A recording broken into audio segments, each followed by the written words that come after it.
Angkatan 11 di Kabupaten Sopeng.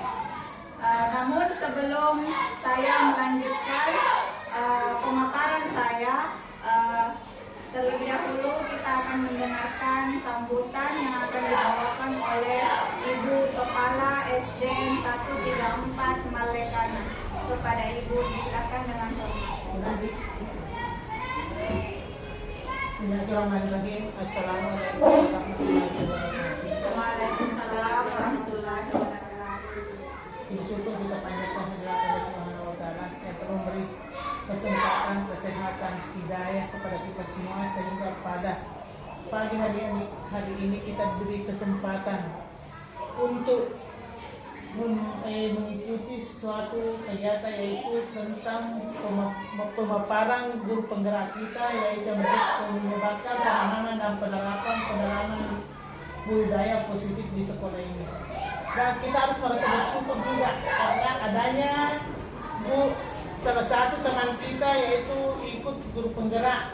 Jadi mudah-mudahan apa nanti yang dia paparkan kepada kita semua dapat kita pahami bersama dan dapat kita terapkan kepada kita siswa-siswa kita semua. Dan mudah-mudahan kedepannya guru penggerak kita ini diberi kesehatan dan hidayah sehingga dia dapat mengimbaskan apa yang diterima nanti dalam kegiatan guru penggerak dapat juga kita rasakan. Dan kita semua merasa berterima kasih karena adanya teman kita ini mengikuti guru penggerak sehingga kita juga bisa terimbaskan nanti ilmunya. Jadi mudah-mudahan apa yang disampaikan nanti ini dapat kita pahami bersama dan semoga dapat kita juga terapkan kepada anak-anak kita dan mendapat berkat dari Allah Subhanahu wa taala. Jadi untuk mempersingkat waktu, baiklah kita ikuti bersama kegiatan yang akan disampaikan oleh guru penggerak kita. Sekian dan terima kasih. Assalamualaikum warahmatullahi wabarakatuh. Waalaikumsalam. Baik, terima kasih banyak kepada Ibu Kepala SDN 134 Malekana. Dan sebelum saya melanjutkan pemaparan materi pada kesempatan hari ini, alangkah indahnya kita mulai kegiatan ini dengan mengadahkan tangan dan memohon doa kepada Allah Subhanahu wa taala. Semoga kegiatan hari ini dapat berjalan sesuai dengan apa yang kita harapkan bersama. Doa dimulai.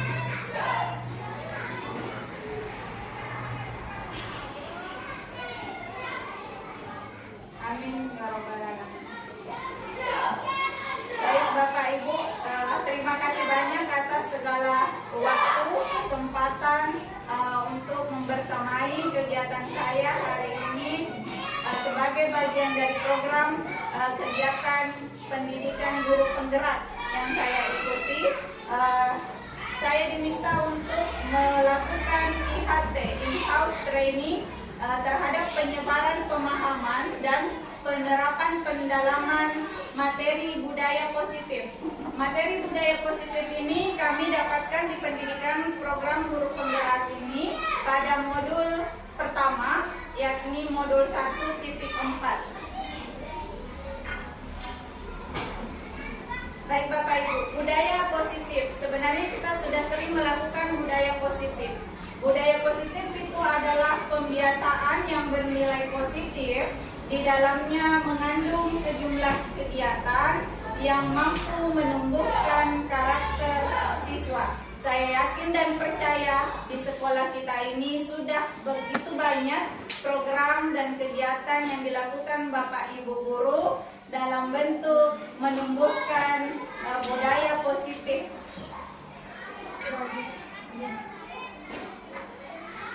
Ada 8 konsep inti dari budaya positif. Yang pertama, perubahan paradigma belajar.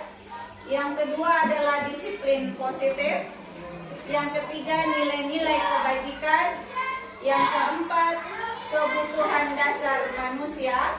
Kemudian disusul dengan motivasi perilaku manusia.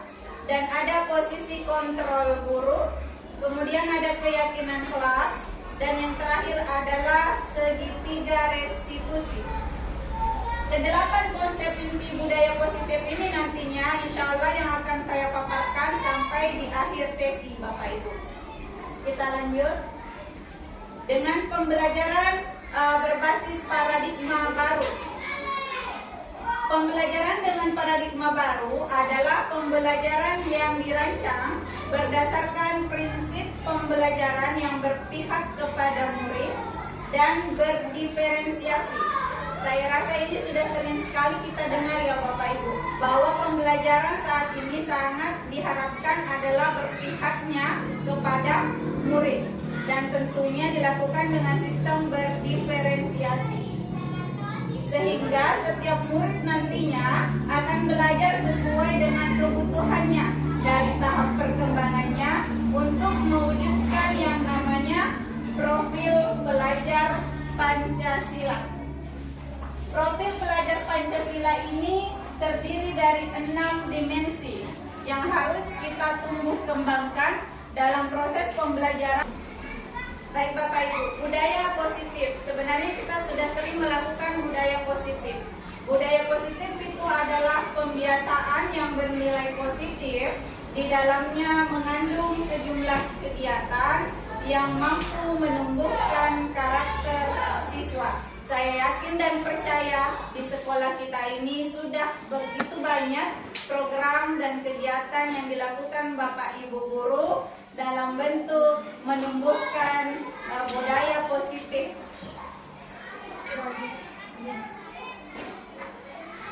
Ada 8 konsep inti dari budaya positif. Yang pertama, perubahan paradigma belajar. Yang kedua adalah disiplin positif. Yang ketiga, nilai-nilai kebajikan. Yang keempat, kebutuhan dasar manusia. Kemudian disusul dengan motivasi perilaku manusia. Dan ada posisi kontrol guru. Kemudian ada keyakinan kelas. Dan yang terakhir adalah segitiga restitusi.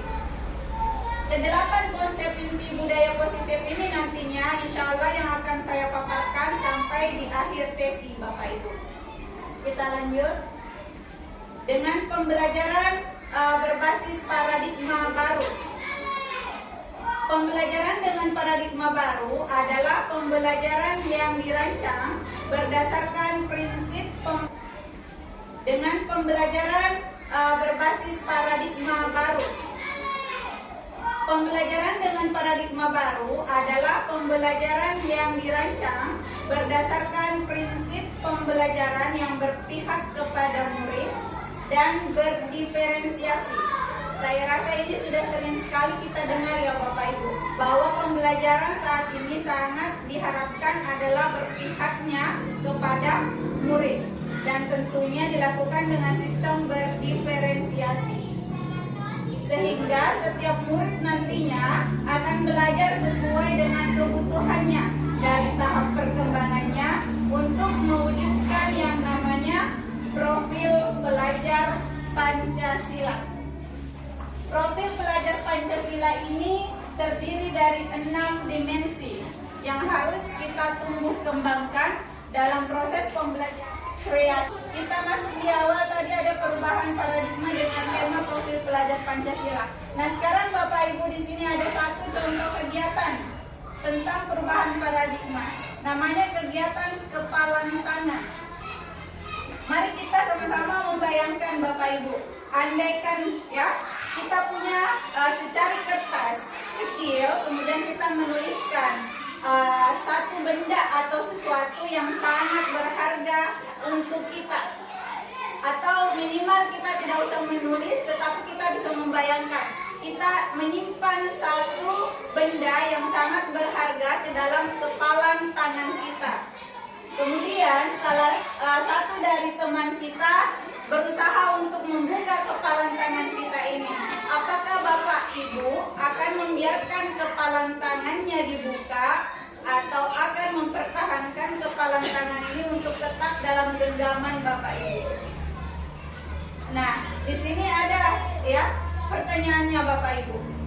Apa yang terjadi? Kira-kira apa yang akan terjadi? Adakah Bapak Ibu yang ingin sharing dengan saya? Kira-kira Bapak Ibu akan membuka atau tetap menggenggam?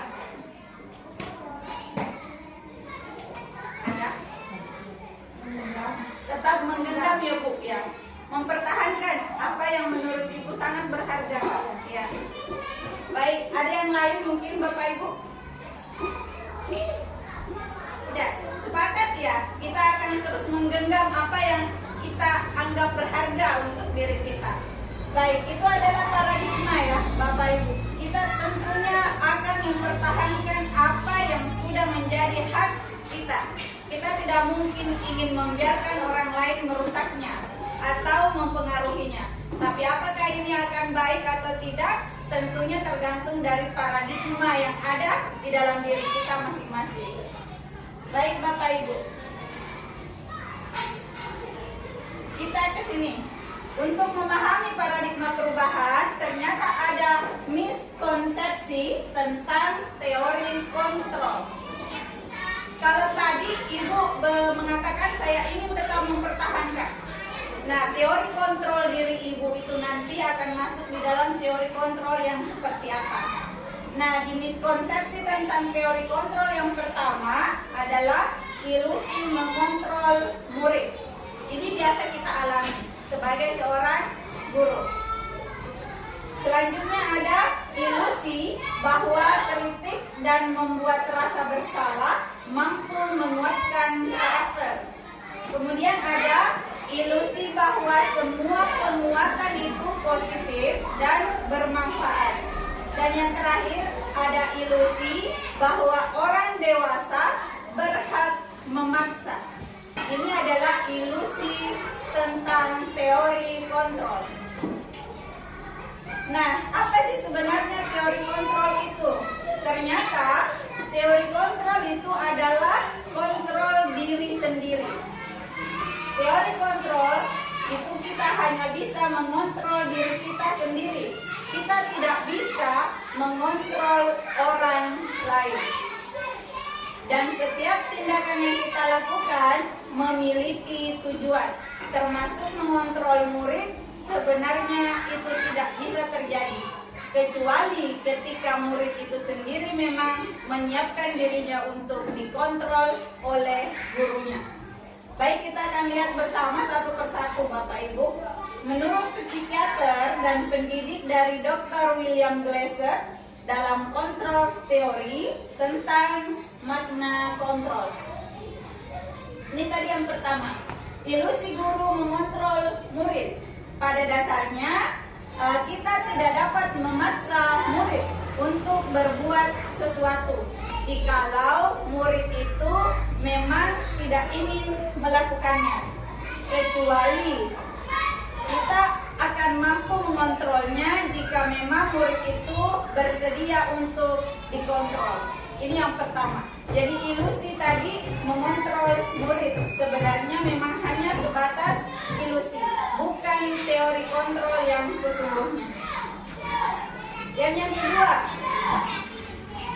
ilusi bahwa semua penguatan positif, efektif, dan bermanfaat. Penguatan positif atau bujukan adalah bentuk-bentuk kontrol. Segala usaha yang mempengaruhi murid agar mengulangi suatu perilaku tertentu adalah suatu usaha untuk mengontrol murid tersebut.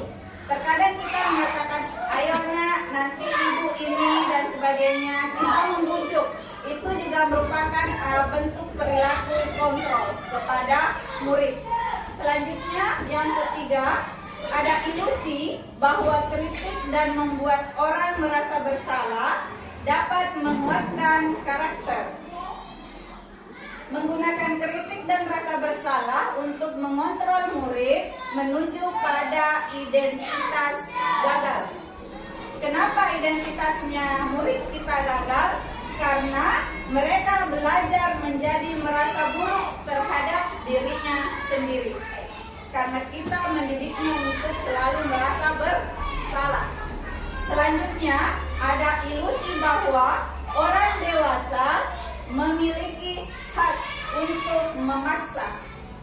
Banyak orang dewasa yang percaya bahwa mereka memiliki tanggung jawab untuk membuat murid-murid tersebut melakukan atau berbuat hal-hal tertentu. Ini beberapa teori kontrol yang mengalami miskonsepsi. Baik Bapak Ibu, sebaiknya kita mengubah paradigma kita dari yang stimulus respon menjadi teori kontrol. Contoh kecilnya ada di sini, ada 2 kolom. Kolom pertama adalah stimulus responnya dan yang kedua adalah teori kontrolnya. Contoh yang pertama, realitas kebutuhan kita sama pada stimulus respon. Sementara kalau teori kontrol, nyatanya adalah realitas kebutuhan kita itu sangat berbeda. Selanjutnya, semua orang melihat hal yang sama pada stimulus respon. Tetapi ketika di teori kontrol, setiap orang memiliki gambaran yang berbeda. Ada yang ketiga, di stimulus respon, kita selalu mencoba mengubah orang agar berpandangan sama dengan kita. Itu stimulus respon. Tetapi pada teori kontrol, kita berusaha memahami pandangan orang lain tentang dunia. Selanjutnya yang keempat, perilaku buruk dilihat sebagai suatu kesalahan pada stimulus respon. Sementara di teori kontrol, semua perilaku memiliki tujuan. Apapun bentuk perilakunya pasti ada tujuannya. Dan selanjutnya di stimulus respon, orang lain bisa mengontrol saya. Sementara di teori kontrol, hanya Anda yang bisa mengontrol diri Anda. Tidak ada orang lain yang mampu mengontrol kita, Bapak Ibu. Apapun yang kita lakukan adalah hasil dari kontrol diri kita sendiri, kecuali kita siap untuk dikontrol. Selanjutnya, pemaksaan ada saat bujukan gagal. Ini biasa juga kita lakukan secara tidak langsung. Ketika kita sudah merayu, membujuk anak didik kita tetapi tidak dilakukan, maka terkadang perilaku selanjutnya adalah memaksa. Seharusnya di teori kontrol, kolaborasi dan konsensus menciptakan pilihan-pilihan baru. Artinya kita tidak boleh memaksa, kita harus memberikan pilihan kepada anak murid kita. Apa yang akan mereka perbuat, itu adalah pilihan mereka. Selanjutnya ada model berpikir menang kalah. Ini pada stimulus respon. Saya harus menang, dia harus kalah. Itu yang kita pikirkan pada stimulus respon. Tapi di teori kontrol, model berpikir berubah menjadi menang-menang. Jadi semuanya menang, tidak ada yang dikalahkan atau tidak ada yang dijatuhkan. Ya, inilah perubahan paradigma dari stimulus respon menjadi teori kontrol. Nah, kita pindah ke yang kedua, Bapak Ibu. Di sini adalah disiplin positif. Nah, kembali ke kata disiplin. Disiplin itu sudah sering kita pahami, sudah sering kita jalankan. Apa sih disiplin? Sebenarnya disiplin berasal dari bahasa Latin discere, yang berarti belajar. Jadi kalau kita belajar, maka itu semua masuk dalam konsep disiplin. Dari kata ini timbul kata disiplina. Nah, inilah yang berarti pengajaran atau pelatihan. Tetapi kalau kita melihat zaman sekarang, perkembangan untuk kata disiplin ini mengalami banyak makna. Dan seringkali disiplin dikaitkan dengan aturan dan kepatuhan. Kalau kita bicara disiplin, ujung-ujungnya larinya ke peraturan, ujung-ujungnya ke kepatuhan. Itu disiplin yang berkembang. Nah, selanjutnya ada disiplin positif. Nah, inilah yang harusnya kita kembangkan lebih jauh, adalah disiplin positif. Kalau ada disiplin positif, berarti ada yang negatif ya? Iya, jelas ada, Bapak Ibu. Nanti kita akan paham yang mana yang negatif dan yang positifnya. Nah, yang kita bahas di sini adalah disiplin positif. Disiplin positif itu sendiri adalah cara menerapkan pendisiplinan yang bertujuan untuk menumbuhkan kesadaran serta memberdayakan anak untuk mandiri.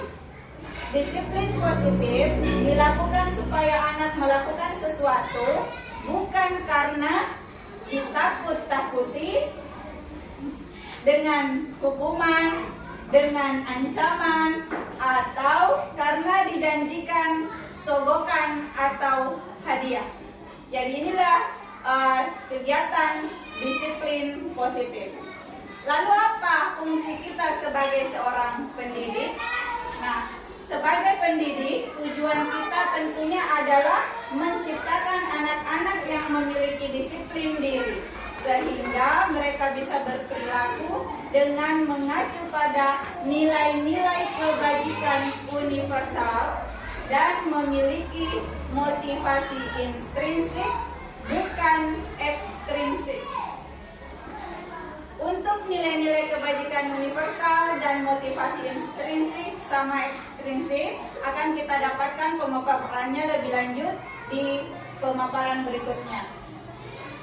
Nah, ini adalah nilai-nilai kebajikan. Yang mana yang dimaksud dengan nilai-nilai kebajikan?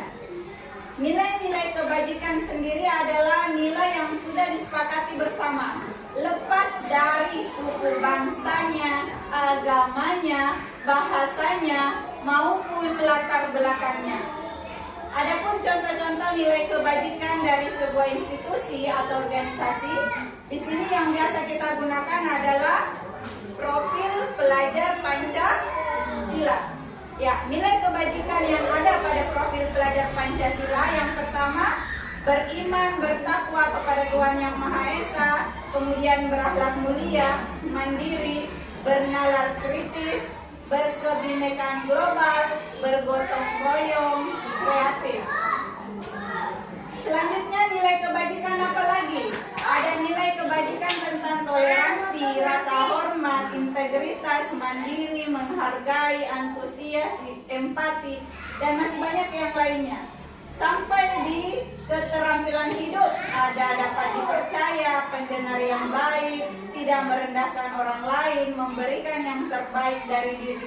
Inilah yang contoh-contoh nilai kebajikan universal.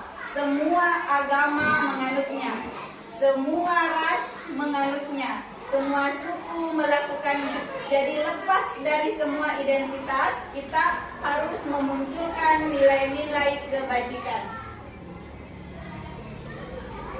Baik, dari nilai-nilai kebajikan tadi kita beralih ke kebutuhan. Tadi kita beralih ke kebutuhan. Tadi kita beralih ke kebutuhan. Tadi kita beralih ke kebutuhan. Tadi kita beralih ke kebutuhan. Tadi kita beralih ke kebutuhan. Tadi kita beralih ke kebutuhan. Tadi kita beralih ke kebutuhan. Tadi kita beralih ke kebutuhan. Tadi kita beralih ke kebutuhan. Tadi kita beralih ke kebutuhan. Tadi kita beralih ke kebutuhan. Tadi kita beralih ke kebutuhan. Tadi kita beralih ke kebutuhan. Tadi kita beralih ke kebutuhan dasar manusia. Ternyata ada 5, Bapak Ibu.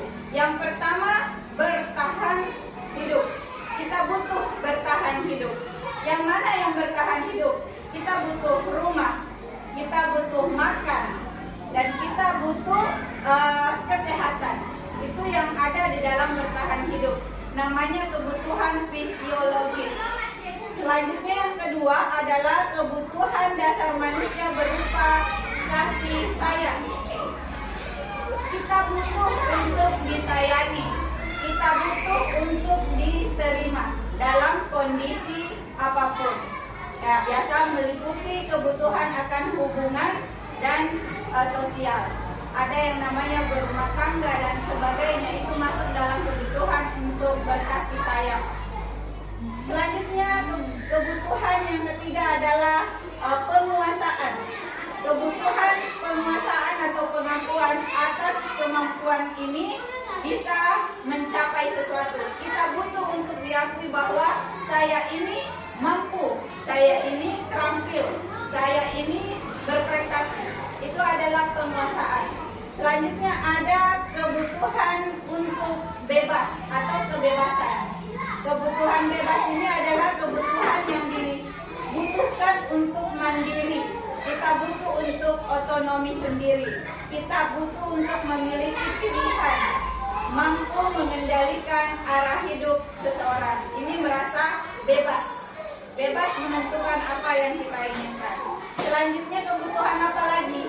Ada kebutuhan akan kesenangan. Ya, tentunya Bapak Ibu kita butuh yang namanya tertawa, ya. Kita butuh yang namanya bermain. Kita butuh yang namanya itu untuk merasakan senang atau rasa senang.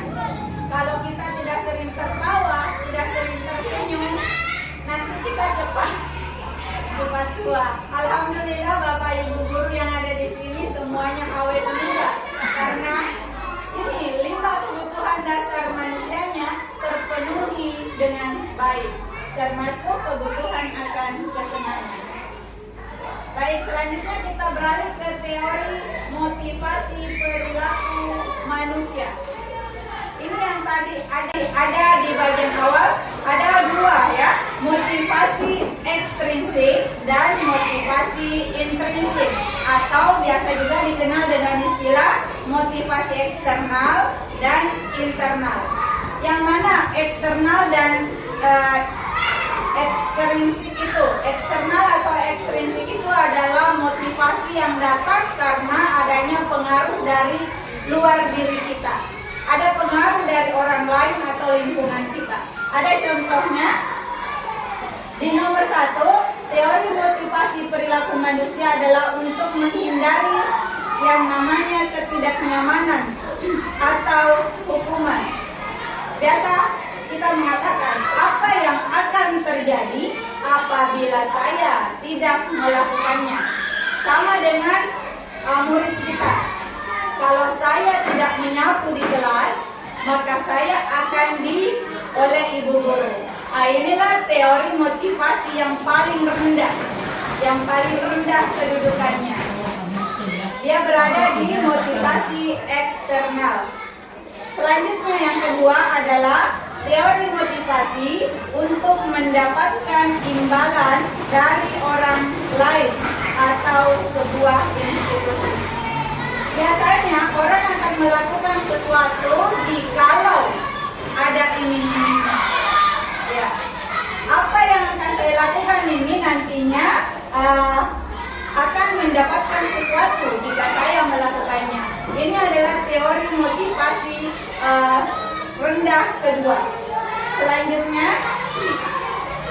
yang ketiga, inilah teori motivasi intrinsik atau internal yang sangat diharapkan untuk kita miliki ke depannya, yaitu untuk menghargai diri sendiri, menjadi insan sesuai harapan kita. Apa yang harus kita katakan? Saya akan menjadi orang yang seperti apa bila saya melakukannya. Jadi motivasi itu datang dari dalam diri kita, bukan karena adanya faktor lain dan sebagainya dari luar diri kita. Dimunculkan dari dalam, dan inilah yang akan menuntun kita menjadi berdisiplin positif. Dari berdisiplin positif tentunya nanti akan mengembangkan kita untuk senantiasa berbudaya positif. Untuk teori motivasi ada 3. Di sini hukuman, konsekuensi, dan restitusi. Pada bagian hukuman ini konotasinya adalah tidak terencana atau kejadiannya tiba-tiba.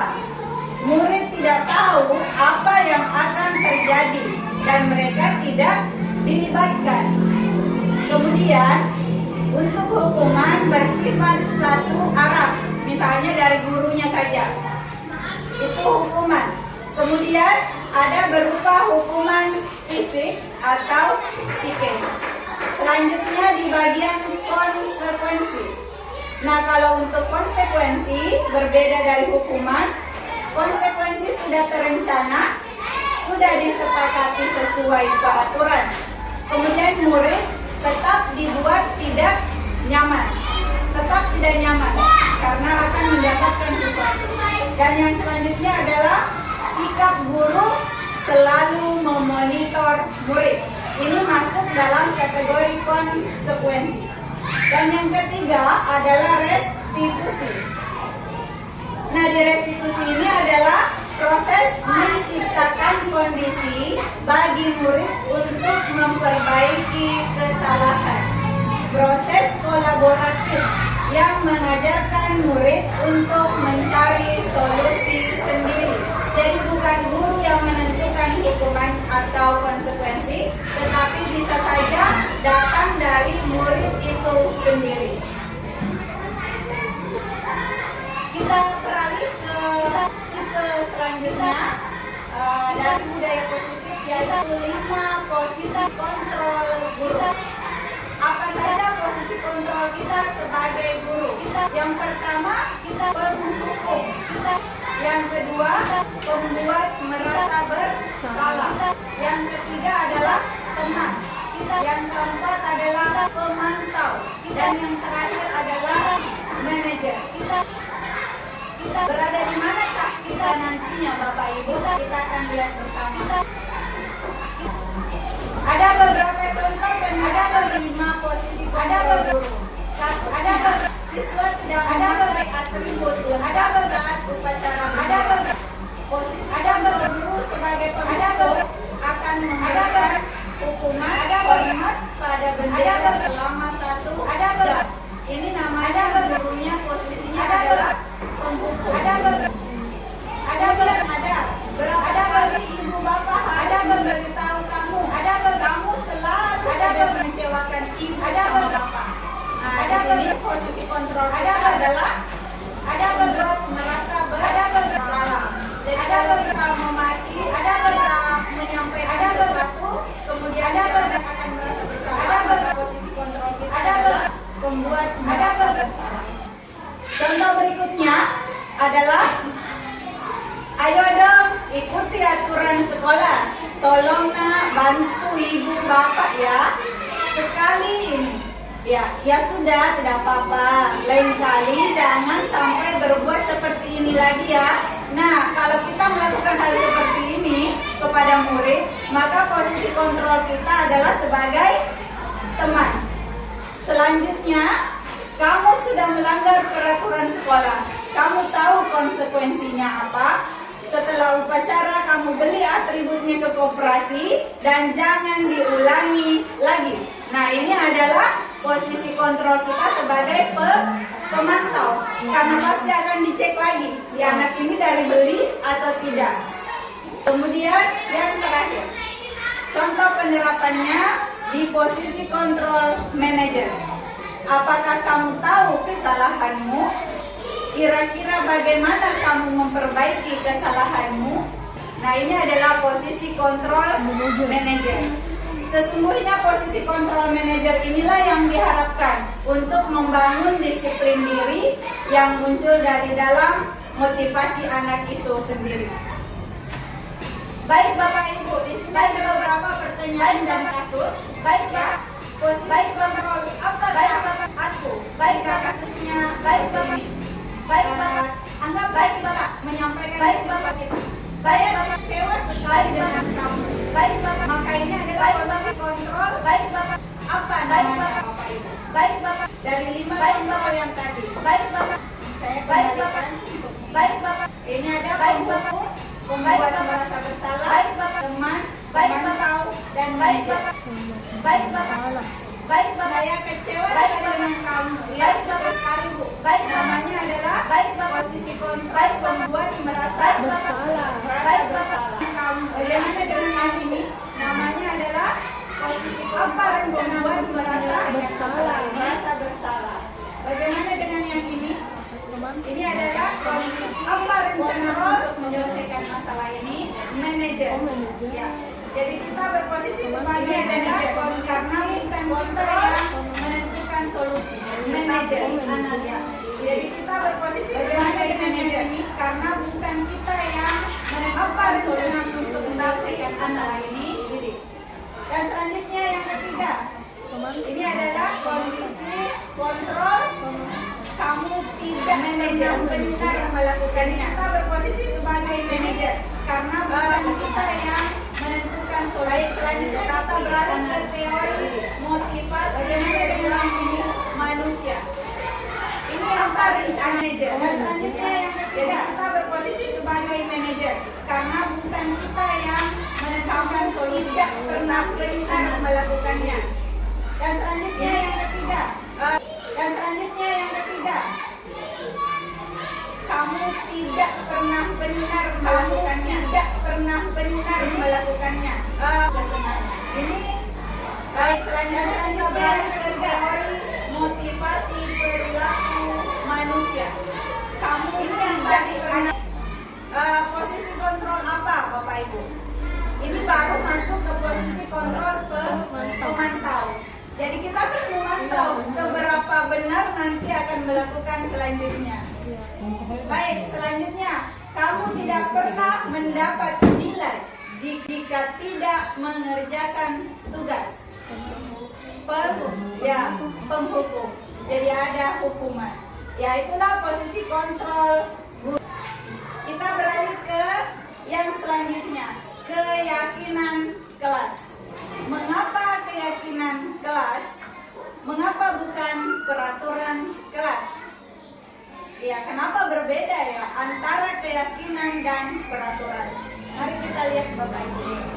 Nah, untuk pembentukan keyakinan kelas, kenapa bukan peraturan kelas? Karena kalau keyakinan kelas itu diharapkan dia bersifat abstrak, berupa pernyataan universal, dibuat dalam bentuk pernyataan positif, sedikit saja agar mudah diingat, jadi tidak perlu panjang lebar. Selanjutnya ada sesuai dengan kondisi kelas, Bapak Ibu. Nah, untuk pembentukan keyakinan kelas, kenapa bukan peraturan kelas? Karena kalau keyakinan kelas itu diharapkan dia bersifat abstrak, berupa pernyataan universal, dibuat dalam bentuk pernyataan positif, sedikit saja agar mudah diingat, jadi tidak perlu panjang lebar. Selanjutnya ada sesuai dengan kondisi kelas dan sekolah, sehingga bisa mudah diterapkan. Dan yang terakhir adalah semua warga sekolah atau warga kelas dilibatkan saat membuat keyakinan kelas. Nah, kedepannya untuk literasi numerasi, saya rasa keyakinan kelas ini bisa menjadi bagian dari kelas Bapak Ibu, ya, atau kelas kita. Kenapa? Karena di dalam keyakinan kelas kita bisa berkolaborasi dengan siswa, membentuk suatu peraturan yang akan kita taati bersama. Jadi ketika nanti ada murid kita yang melakukan pelanggaran, kita tinggal mengingatkan, nah, keyakinan kelas mana yang sudah kamu langgar pada pelanggaran kali ini. Mereka akan kembali mengingat, menyadari dirinya bahwa oh iya, saya salah di keyakinan kelas ini, saya akan begini dan begitu. Jadi mereka bisa mendisiplinkan diri. Dan selanjutnya, tipe yang berikutnya adalah segitiga restitusi. Ini yang terakhir tadi, ya. Ini yang ke-8 tadi. Apa sih segitiga restitusi? Ya, segitiga restitusi itu adalah sebuah proses dialog yang dijalankan oleh guru agar dapat menghasilkan murid yang mandiri dan bertanggung jawab. Jadi kita membentuk murid kita untuk menjadi pribadi yang tangguh, bukan menjadi pribadi yang selalu rendah diri atau merendahkan diri dan kapasitasnya, tetapi mampu menggali potensinya ke depannya. Nah, segitiga restitusi itu terdiri dari 3. Yang pertama, menstabilkan identitas. Yang kedua adalah validasi tindakan yang salah. Dan yang terakhir adalah menanyakan keyakinan. Yang mana menstabilkan identitas berdasarkan prinsip membuat kesalahan adalah bagian dari proses pembelajaran. Jadi kalau ada murid kita yang membuat kesalahan, itu bagian dari proses pembelajaran. Kita bisa mengatakan berbuat salah itu nak wajar. Tidak ada manusia yang sempurna. Ibu bapak juga pernah melakukan itu. Ibu bapak tidak mau mencari siapa yang salah, tapi ibu bapak ingin mencari solusi dan dari permasalahan ini. Kamu berhak merasa begitu. Jika kalimat-kalimat seperti ini keluar, maka bapak ibu sedang berada pada tahap menstabilkan identitas murid. Selanjutnya, validasi tindakan yang salah. Masih dari berdasarkan prinsip perilaku berupaya memenuhi kebutuhan tertentu. Apa yang harus kita katakan ketika ingin memvalidasi tindakan yang salah? Ada beberapa contoh. Kamu pasti punya alasan mengapa melakukan hal itu. Padahal kamu bisa melakukan yang lebih buruk dari ini ya. Jadi kita menggali bahwa dia melakukan perbuatan itu adalah tindakan yang salah. Kamu patut bangga karena telah melindungi sesuatu yang penting buatmu. Terkadang ada anak kita yang bertengkar, memperebutkan sesuatu. Kemudian kalau kita panggil, maka kita boleh melakukan validasi tindakan yang salah dengan mencoba menggali apa kejadian yang terjadi dengan membiarkan mereka untuk menyampaikan cerita versi mereka. Ini ada di dalam validasi tindakan yang salah. Selanjutnya, menanyakan keyakinan. Ini langkah terakhir dari segitiga restitusi. Berdasarkan prinsip teori kontrol bahwa pada dasarnya kita termotivasi secara intrinsik. Jadi kita menyadari kesalahan, mencari solusi sendiri, dan menyelesaikan sendiri. Itulah yang dimaksud dengan motivasi intrinsik. Dan ini berada pada tahap menanyakan keyakinan. Nah ini tadi, apa keyakinan kelas kita? Kita boleh menggali ingatan anak didik kita. Kita boleh mengarahkan mereka kepada kesepakatan kelas kita. Nilai-nilai apa yang telah disepakati bersama? Seperti apa gambaran sebuah kelas yang ideal? Kamu ingin menjadi yang seperti apa? Ini adalah poin terakhir dari segitiga restitusi.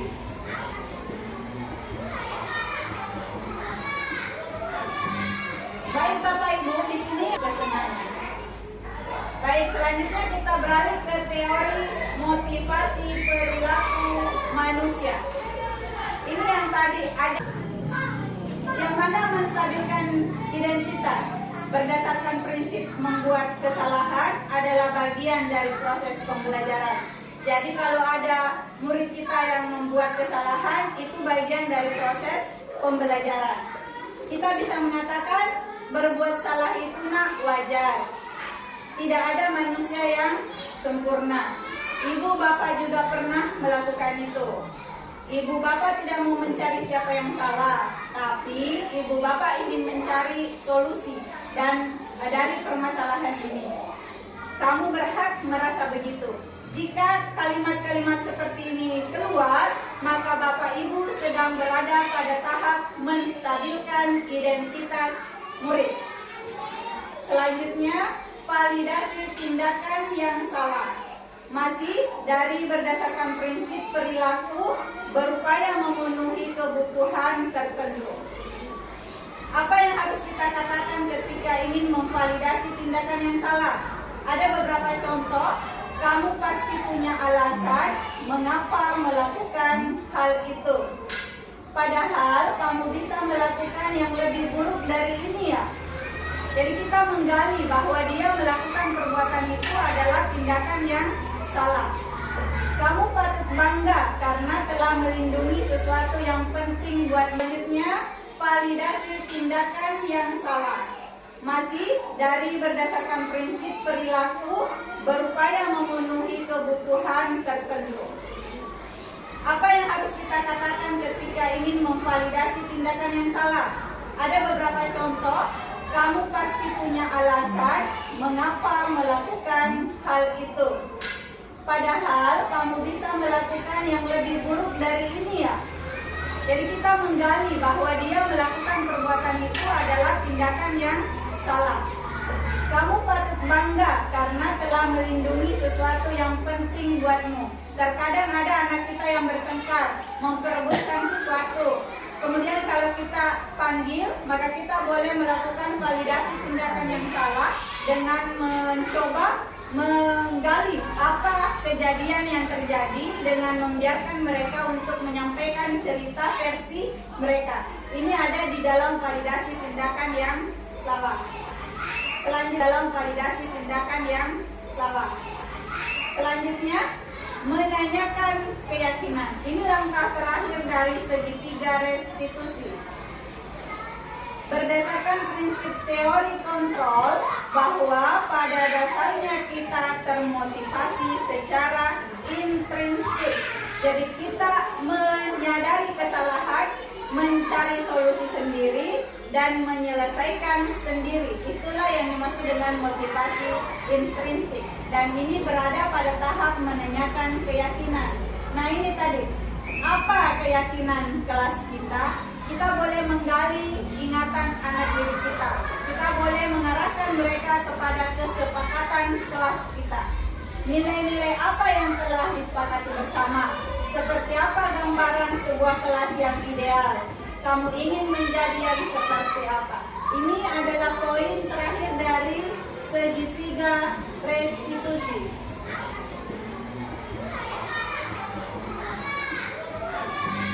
Baik Bapak Ibu, di sini kesenangan. Baik, selanjutnya kita beralih ke teori motivasi perilaku manusia. Ini yang tadi ada.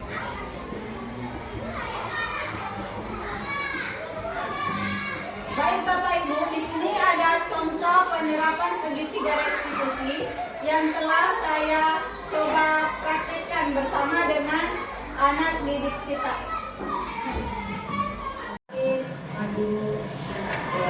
Apip, tadi pagi ibu dengar dari guru piket, katanya Apip sering datang terlambat ke sekolah ya?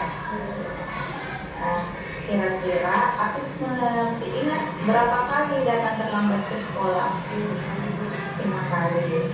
Baik, Apip datang terlambat ke sekolah itu suatu kesalahan bukan? Baik, berbuat kesalahan itu sebenarnya manusiawi ya Apip. Semua orang bisa saja melakukan kesalahan. Tapi yang terpenting adalah bagaimana kita mengambil pelajaran di dalam membuat kesalahan tersebut. Dan yang paling penting lagi adalah Apip, kita harus berusaha untuk tidak mengulang kesalahan yang sama. Setuju Apip? Apip, sekarang kita cari solusinya bersama ya. Oke. Apip datang terlambat pasti punya alasannya. Kira-kira kenapa?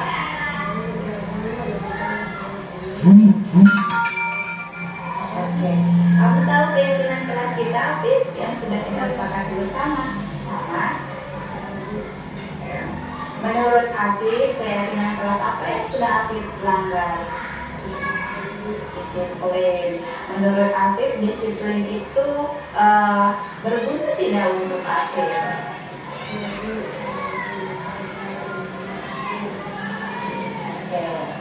Betul sekali tindakan Apip dengan meminta maaf. Nah sekarang menurut Apip, kira-kira apa yang akan Apip lakukan ke depannya supaya tidak terlambat ke sekolah?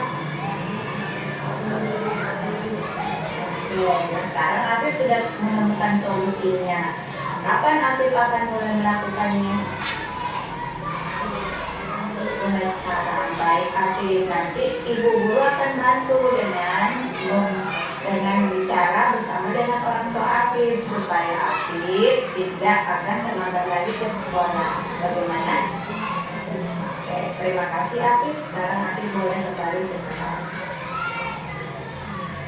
Assalamualaikum warahmatullahi wabarakatuh. Nama saya Ahmad Afif dari kelas 5 SD 1 Balikpapan. Saya senang sekali berdiskusi dengan ibu guru. Saya dapat solusi dengan supaya saya tidak terlambat lagi bangun ke sekolah. Terima kasih Bu Guru. Assalamualaikum warahmatullahi wabarakatuh. Apip, Oke. Apit datang terlambat pasti punya alasannya. Kira-kira kenapa?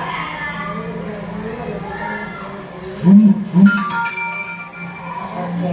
Kamu tahu keyakinan kelas kita, Apit, yang sudah kita sepakati bersama? Sama. Menurut Apit, keyakinan kelas apa yang sudah Apit langgar? Disiplin. Menurut Apit, disiplin itu berguna tidak untuk Apit?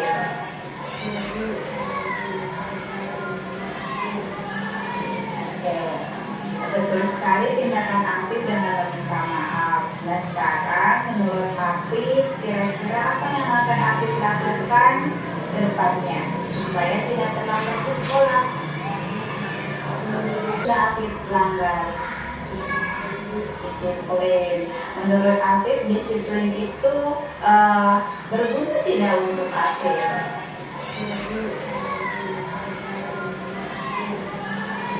Oke.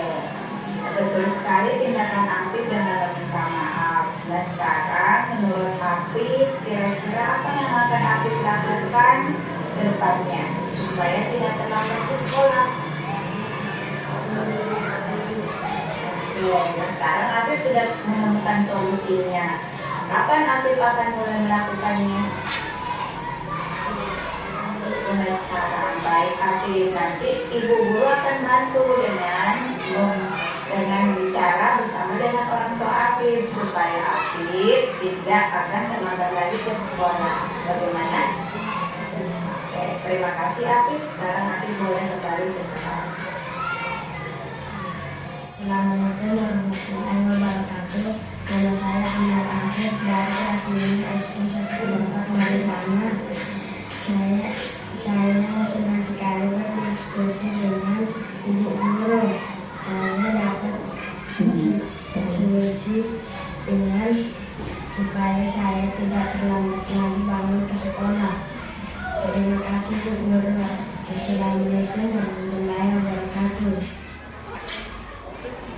Baik Bapak Ibu, itu tadi adalah contoh penerapan segitiga restitusi yang sudah saya praktikkan bersama dengan salah satu murid yang ada di sekolah kita. Mudah-mudahan kedepannya kita bisa melakukan keyakinan kelas, kemudian menjalankan proses penyelesaian kasus-kasus dengan cara penerapan segitiga restitusi. Tentunya akan dikondisikan dengan kasus yang terjadi pada anak murid kita. Sebagai bagian penutup, dalam penerapan program disiplin positif, hendaknya guru memiliki standar kepribadian, profesional, dan sosial yang baik, di mana guru mampu merefleksi dirinya dalam posisi kontrol saat ini. Bagaimana perjalanan dirinya sebagai seorang among atau manajer. Jadi Bapak Ibu Guru, kita sebagai pendidik adalah seorang manajer yang sangat baik. Untuk anak didik kita akan menuntun mereka menjadi insan yang mandiri, merdeka, dan bertanggung jawab sesuai standar nasional pendidikan kita. Baik Bapak Ibu, terima kasih banyak. Itulah pemaparan yang sempat saya sampaikan pada kesempatan kali ini. Semoga ini membawa nuansa baru dalam paradigma kita ke depannya. Apa yang saya sampaikan adalah bagian dari pembelajaran untuk diri saya pribadi. Semoga kedepannya saya bisa menjadi lebih baik dan lebih memahami segala bentuk konsep budaya positif itu sendiri. Terima kasih. Saya tutup dengan akhirul kalam. Wallahu muwaffiq ila aqwamit thariq. Wassalamualaikum warahmatullahi wabarakatuh. Waalaikumsalam.